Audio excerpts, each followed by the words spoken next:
Cylinder लदे truck को तेज रफ्तार कार की टक्कर से युवक की मौके पर ही मौत हो गई।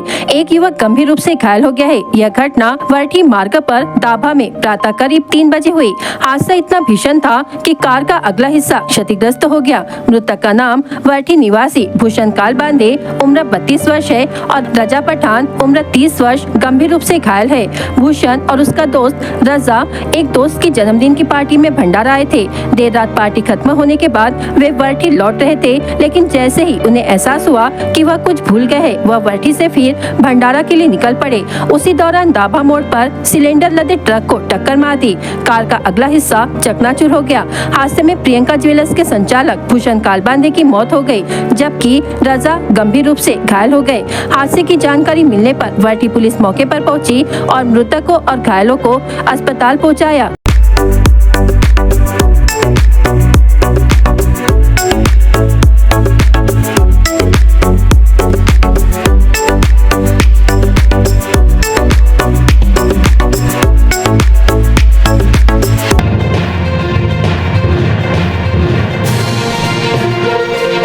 पिछले महीने पौनी तालुका के विभिन्न गांव में बाढ़ की स्थिति पैदा हो गई थी, जिसके बाद विधायक नरेंद्र भोंडेकर ने दौरा किया और बाढ़ कम होते ही उपचारात्मक उपायों की योजना बनाने का वादा किया था, ताकि गांव में दोबारा बाढ़ की स्थिति पैदा न हो।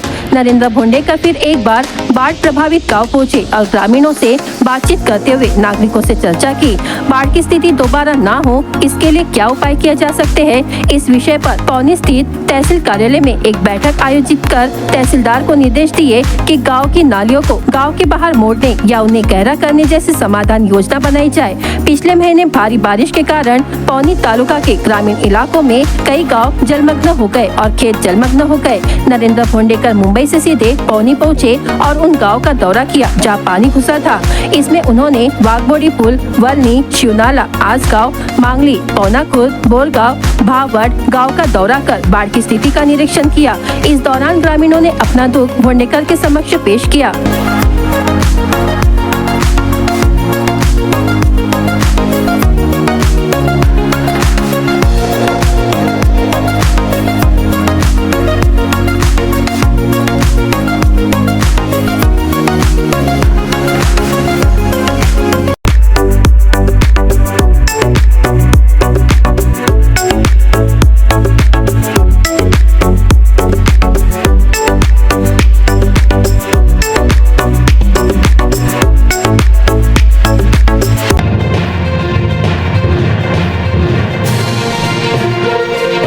गोंदिया जिल्ह्यातील महिलांनी आपल्या छंदाला जोपासत लावणीवर चांगलाच डान्स केलेला आहे। अप्सरा आली म्हणा की जाऊ द्या ना घरी अशा विविध लावणींवर महिलांनी मनसोक्त आनंद लुटला। लावणी म्हणजेच महाराष्ट्राची संस्कृती। याच लावणी विषयावर कितीतरी चित्रपटांची निर्मिती झालेली आहे। सध्या पाश्चात्य संस्कृतीचा बोलबाला आहे, त्यात लावणी विलुप्त होण्याच्या मार्गावर सुद्धा बघण्यात येत आहे। मराठी चित्रपटात सुद्धा लावणीला पाहिजे तसं स्थान मिळत नाही। मात्र गोंदिया येथील आधार महिला संघटनेद्वारे कमिटी भवन येथे लावणीचा भव्य कार्यक्रम आयोजित करण्यात आलेला होता। त्यात 10 वर्षांपासून ते 60 वर्षांपर्यंत महिलांनी भाग घेतला असून लावणीवर चांगलाच डान्स केलेला आहे। दर्शकांमध्ये महिलाच असल्यामुळे महिला वर्गाने चांगलाच आनंद लुटलेला आहे। आधार महिला संघटनेद्वारे आयोजित या कार्यक्रमात महिलांना पुन्हा एक व्यासपीठ दिले आहे आणि त्यामुळे पुन्हा एकदा गोंदियात लज्जतदार लावणीचा कार्यक्रम यशस्वीरित्या पार पडला।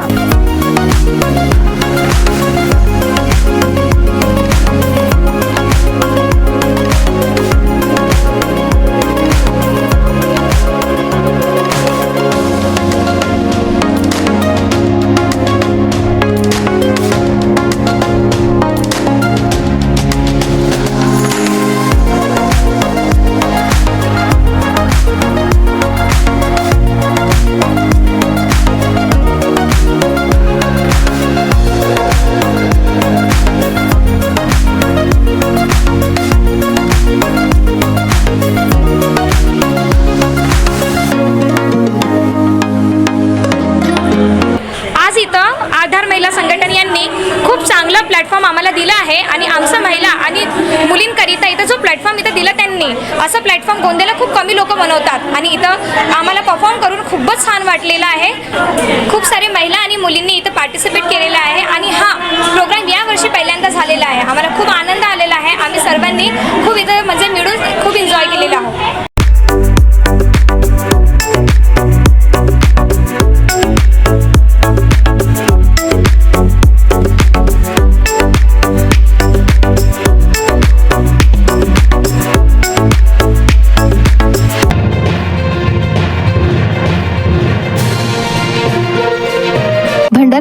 चांदपूर येथील जिल्हा परिषद शाळेत विद्यार्थ्यांना मुदतबाह्य पोषण आहार दिले जात आहे व त्यांच्या जीवाशी खेळलं जात आहे. तुमची मुलं जिल्हा परिषद शाळेत शिक्षण घेत असतील तर ही बातमी नक्की ऐका, कारण तुमच्या मुलाच्या ताटात मुदतबाह्य पोषण आहार तर नाही ना. भंडारा जिल्ह्याच्या चांदपूर येथील जिल्हा परिषद शाळेत धक्कादायक प्रकार समोर आलेला आहे. शाळेत मुदतबाह्य पोषण आहार विद्यार्थ्यांच्या ताटात दिला जात होता. याची माहिती शाळा व्यवस्थापन समितीला झाली असता या संदर्भात तुमसर पंचायत समितीचे गट शिक्षणाधिकारी यांच्याकडे तक्रार करण्यात आली. गट शिक्षणाधिकारी यांनी चौकशी करत तसा अहवाल जिल्हा परिषद शिक्षण विभागाला पाठविलेला आहे. तर आता या संदर्भातील चांदपूर येथील शाळेत मुख्याध्यापिकांना कारणे दाखवा नोटीस बजावण्यात येणार असून चौकशी अंती कारवाई केली जाणार असल्याचे शिक्षणाधिकारी यांनी सांगितलेले आहे. गट शिक्षणाधिकारी पंचायत समिती तुमसर यांच्याकडून जिल्हा परिषद प्राथमिक शाळा चांदपूरच्या प्रकरणाचा चौकशी अहवाल कालच प्राप्त झालेला आहे. त्या चौकशी अहवालाचा अभ्यास करून संबंधित मुख्याध्यापिकेला आम्ही या ठिकाणाहून कारणे दाखवा नोटीस देऊन त्यांचा खुलासा घेऊ आणि त्यानंतर सदर प्रकरणामध्ये नियमानुसार जी योग्य ती प्रशासकीय कार्यवाही आहे ती जिल्हा स्तरावरून करण्यात येईल. गोरगरीब लोकांच्या मुलांसाठी पोषण आहार दिले जाते, पण हाच पोषण आहार विद्यार्थ्यांच्या जीवावर उठलेला आहे. त्यामुळे आता काय कारवाई होते याकडे सर्वांचे लक्ष लागलेले आहे.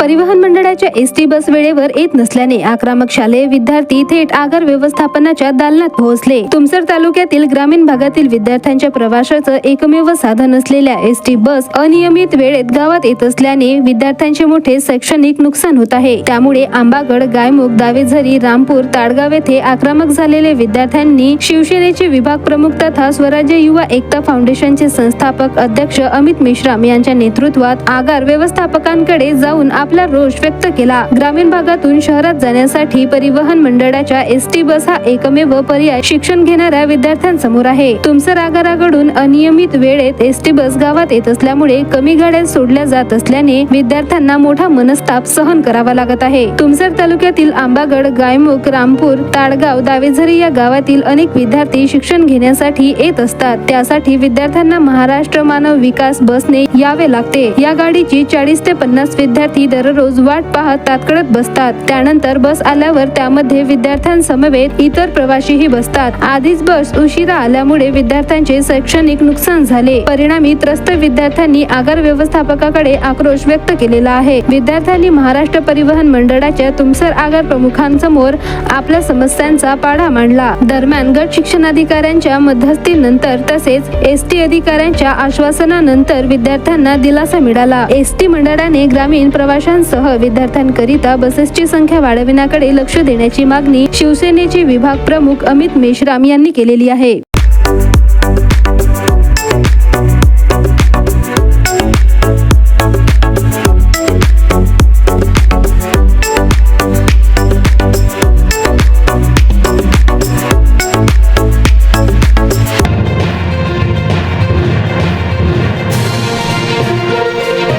ओबीसी समाज को जागरूक करने के उद्देश्य से मंडल यात्रा की शुरुआत नागपुर से हुई।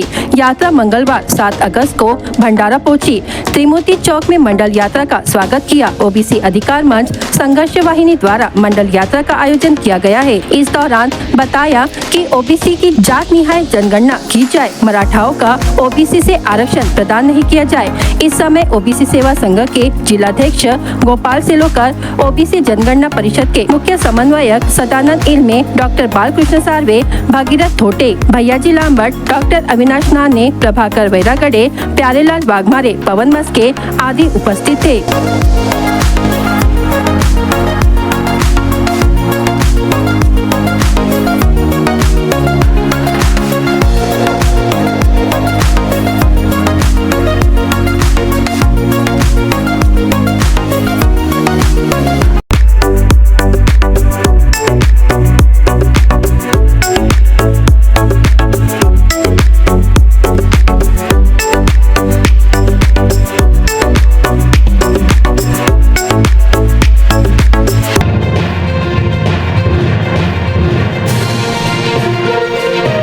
भंडारा जिले में अमृत वृक्ष अभियान को अच्छा प्रतिसाद मिल रहा है और आज पुलिस मुख्यालय परिसर में पौधारोपण किया गया, जिसमें देशी वृक्षों में वट, पीपल, इमली, आंवला, उम्बर, आपटा, कंचन, बैवा, कंदव, कदम, फनस, आम, नीम, मोह, पलास, शीसाव, पंगारा, सावर, सीताफल, जामुन, कोकम, करंज, कवट, बेल इन स्थानीय पेड़ों के पौधे लगाए गए। इस अवसर पर जिलाधिकारी योगेश कुंभेजकर, पुलिस अधीक्षक रोहित मतानी, वन संरक्षक राहुल गवई, सामाजिक वनीकरण के आरटी मेश्राम उपस्थित थे। जिले में इस बार अमृत वृक्ष योजना में एक पेड़ माँ के नाम इस अवधारणा के तहत सभी नागरिकों, सामाजिक संगठनों को वृक्षारोपण के लिए पहल करनी चाहिए और अधिक से अधिक संख्या में पौधे लगाना चाहिए। यह अभियान 15 सितंबर तक है और अमृत वृक्ष में लगाए गए पौधों की जानकारी और फोटो अमृत वृक्ष मोबाइल ऐप में दी जा सकती है। पिछले माह में भी इस योजना के तहत पलाड़ी में पौधे लगाए गए थे। देशी पेड़ों की परिपक्व पत्तियों से बनी जैविक खाद मिट्टी की उर्वरता बढ़ाने में मदद करती है। पेड़ पौधे हवा को शुद्ध करते हैं और वातावरण में ऑक्सीजन की मात्रा बढ़ाते हैं। 15 जून से 30 सितंबर तक सामाजिक वनीकरण के माध्यम से सरकारी, अर्ध सरकारी, हरित सेना स्कूलों, ग्राम पंचायतों, अन्य संस्थाओं को निःशुल्क पौधे वितरित किए गए। विभिन्न सरकारी, अर्ध सरकारी कार्यालयों, ग्रामीण क्षेत्रों, विद्यालयों, महाविद्यालयों एवं सामुदायिक जागरूकता गतिविधियों में जन जागरूकता अभियान चलाया गया।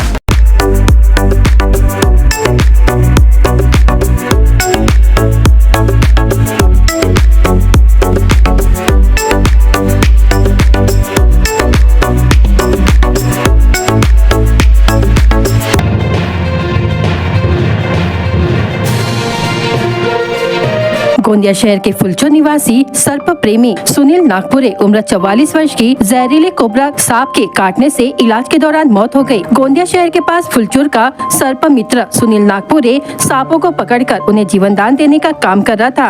गांव में सांप घुसने पर सुनील को बुलाया जाता था। सुनील सांप को बचाने गया। इसी दौरान कोबरा सांप को बचाकर प्लास्टिक की थैली में रख रहे सुनील नागपुरे को सांप ने काट लिया। उन्हें तुरंत इलाज के लिए गोंदिया शहर के केटीएस अस्पताल में भर्ती कराया गया, लेकिन इलाज के दौरान उनकी मौत हो गई। सांपों को जीवन देने वाले युवक को सांप ने काट लिया, जिससे उसके परिवार पर दुखों का पहाड़ टूट पड़ा। अब स्थानीय नागरिक उनके परिवारों को सरकार से आर्थिक मदद दिलाने की मांग कर रहे हैं।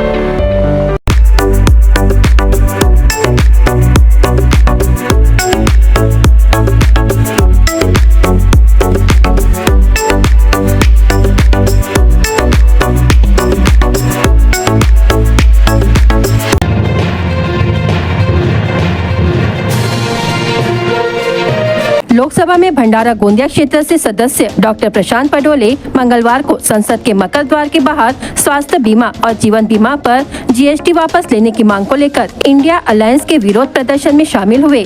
इंडिया अलायंस के नेताओं ने तख्तियां ले रखी थी, जिन पर लिखा था स्वास्थ्य बीमा पर जीएसटी कर आतंकवाद है।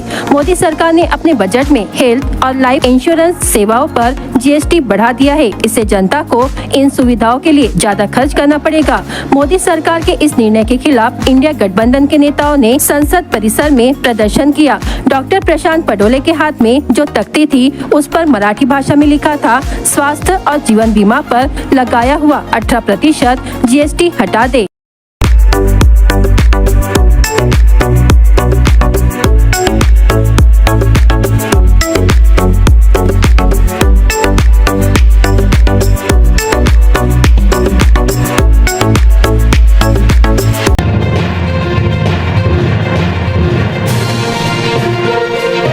राष्ट्रवादी कांग्रेस गोंदिया विधानसभा की ओर से जिला अध्यक्ष सौरभ रोकड़े के नेतृत्व में स्थानीय अंबेडकर चौक तहसील कार्यालय के सामने नागपुर में भाजपा युवा मोर्चा ने पूर्व गृह मंत्री अनिल देशमुख के बैनर लगाकर उनको बदनाम करने के कारण भाजपा युवा मोर्चा व देवेंद्र फडणवीस के खिलाफ नारेबाजी कर पुतला जलाकर विरोध आंदोलन किया गया।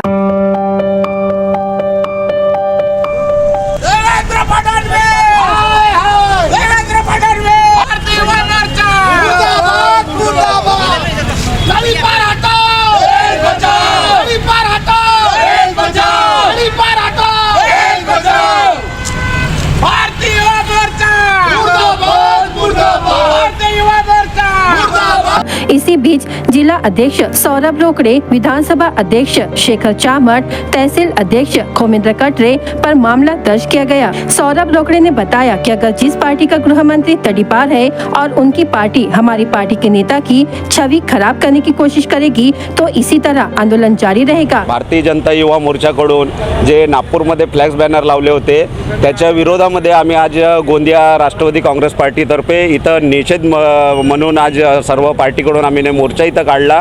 कारण की ज्याच्या पक्षाचे राष्ट्रीय नेता स्वतः तडीपार आहेत आणि ते दुसऱ्याची जे हे धुमील करतात आणि ते बॅनर लावून आमच्या पक्षाच्या वरिष्ठ नेत्यांच्या त्यांची प्रतिष्ठा धुमील करण्याचं काम करत आहेत। तर हे कधी भी आमच्या राष्ट्रवादी काँग्रेस पार्टी शरदचंद्र पवार गटाकडून कधीही खपून घेणार नाही आणि जर वारंवार असे प्रकारचे करतील तर याच्यावर उत्तर आम्ही अशाच प्रकारे देऊ। धन्यवाद।